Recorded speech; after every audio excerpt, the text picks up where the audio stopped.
சிந்து நாகரிகம் என்ற வார்த்தையை பயன்படுத்திய முதல் அறிஞர் யார்?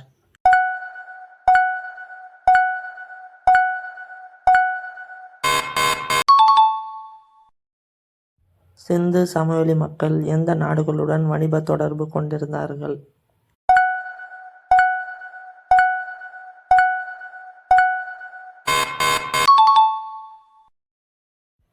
முகமது கவானை எந்த பிராந்தியத்தின் ஆளுநராக ஹுமாயூன் நியமித்தார்?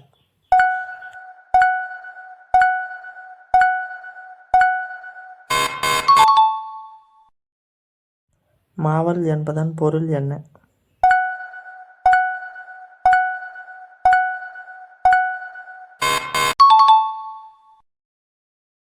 சிந்து சமவெளி மக்களின் முக்கிய தொழில் என்ன?